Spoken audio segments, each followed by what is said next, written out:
It's called demons. My childhood was decent. A wise poet once said that just because someone's had it worse doesn't deem what I've been through less of a hell than it seemed. But I digress. Demons don't come from hell. They play during your mental recess. They come from almost being Brenda's baby. Pop changed the name and embellished details to protect the innocent. They come from 9 years of promises as broken as Sid's toys from moms to spend time together.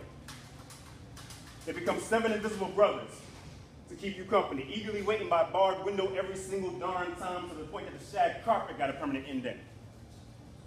I don't know about your demons, but mine had a green tint after my sister was born and being raised by moms while I was still stuck with my grandparents. Once the demons settle in, they invite friends over for game nights. They come from not even realizing the father was supposed to be in a mahogany-colored frame until you told he would never will be because someone put a knife through his. For being unable to see your mother on her Queens hospital deathbed due to some policies that prevents kids, despite the fact that the guy you seen shooting craps in the corner was tucked into his, under a white sheet like a science display, propped up in front of your dull gray metal mesh gate the next day. Oh, and this was before 5-0 was called, by the way. The demons won't let you pretend that the deep, dark, reddish-brown spot at the top was part of the design when the rest of the sheet is whiter than cartoon teeth. My demons grew in like pre-molars when 2 years later you're still too young to see your mom's the day before the night she ceases to exist. I've noticed. The people that come from volatile hoods like this are hostile toward hospitals. Go figure. And out of all these demons, one has been touched upon. I can show you one adult. Moving on. But the demons never do. They squat in the abandoned Section 8 projects of your subconscious. So you turn to unhealthy methods to cope like no self-esteem and a short fuse, which causes you to be mercilessly bullied so much extreme violence becomes your only tool to call on. Shock and all campaign game strong arm a bully until it takes the teachers there all to vacate their hands from the meat below his face right before summer vacate. Then no one talks to you next fall.